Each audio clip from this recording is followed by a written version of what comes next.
इस आदमी को जब भी कोई खाली घर मिलता था ये वहीं रहना शुरू कर देता है। ऐसे ही किसी खाली घर में घुसकर ये नहाने लगता है। अभी इस घर के लोग वापस आ जाते हैं। आदमी डर के मारे बिना कपड़े पहने ही यहाँ से भाग जाता है। वो ऐसे ही इधर से उधर भटकता रहता है। थोड़ी देर बाद उसे गाड़ी मिली जो पूरी कबाड़ थी। किसी ने उसे ऐसे ही छोड़ दिया था, मगर ये गाड़ी उसके लिए बड़े काम की थी। वो इस गाड़ी को ही अपना घर बना लेता है और यहाँ रहना शुरू कर देता है। रात को बाहर जाकर वो कचरे में बचा हुआ खाना निकाल कर खाने लगता है और अपनी गाड़ी में जाकर बुक्स पढ़ने लगता है। देखने से लगता है कि यही इस आदमी की जिंदगी है, मगर ये आदमी 20 साल से एक आदमी के जेल से छूटने का इंतजार कर रहा है ताकि वो उसे अपने हाथों से मार सके। एक दिन एक पुलिस वाली आदमी को बताती है कि तुम्हारे माँ बाप का कातिल कल जेल से छूट रहा है। आदमी को इसी बात का इंतजार था। कल वो कातिल को मारकर अपना बदला पूरा करेगा। वो सारी तैयारी शुरू कर देता है। वो इस खटारा कार में बैटरी डालता है और गन खरीदने पहुंच जाता है, मगर गन बहुत ज्यादा महंगी थी। वो कुछ खरीद ही नहीं पाता है और बाहर आकर गाड़ियों के शीशे तोड़ने लगता है। वो भी इस आस में कि किसी गाड़ी में उसे गन मिल जाए, और उसे गन मिल भी जाती है, मगर गन के ट्रिगर पर लॉक लगा हुआ था। आदमी लॉक तोड़ने की कोशिश करता है, मगर पूरी गन ही टूट जाती है। अब वो सोचता है भाड़ में जाए गन,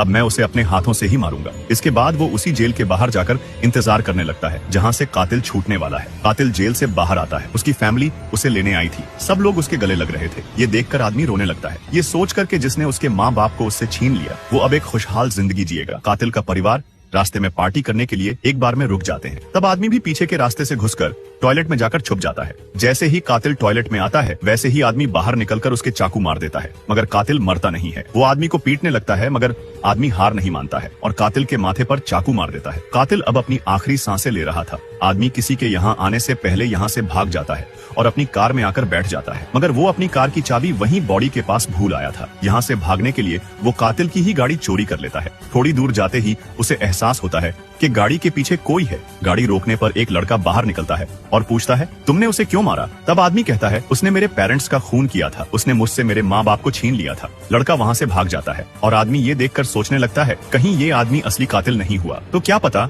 उसने किसी और के खून का इल्जाम अपने सर लिया हो। तो इसके बाद आदमी एक खाली घर देखकर उसमें घुस जाता है। वहाँ नहाता है और अपनी दाढ़ी काटकर अपना हुलिया बदलकर एक साफ सुथरा इंसान बन जाता है। वो टीवी खोलकर न्यूज चेक करता है, मगर कहीं भी उस कातिल के खून की खबर नहीं थी। इसके बाद आदमी अपनी बहन से मिलने जाता है और उसे बताता है कि उसने उस आदमी को मार दिया जिसने उनके माँ बाप को मारा था। ये सुनकर उसकी बहन गुस्सा हो जाती है, मगर कहीं ना कहीं वो खुश भी थी। उसकी बहन बताती है उस कातिल का परिवार हमारे पड़ोस में ही रहता है। वो बहुत खतरनाक और पावरफुल लोग हैं, वो हमें नहीं छोड़ेंगे। ये दोनों वापस घर की तरफ भागते हैं क्योंकि उसकी बहन के बच्चे अकेले थे। घर में बच्चे सुरक्षित मिलते हैं। आदमी अपनी बहन को यहाँ से बच्चों के साथ कहीं दूर जाने को कहता है। बहन के जाने के बाद आदमी कातिल के परिवार से लड़ने के लिए तैयारियां शुरू करता है, मगर घर में लड़ने के लिए एक चाकू तक नहीं था। तभी आदमी देखता है कि कातिल के 2 भाई गन लेकर यहीं आ रहे हैं।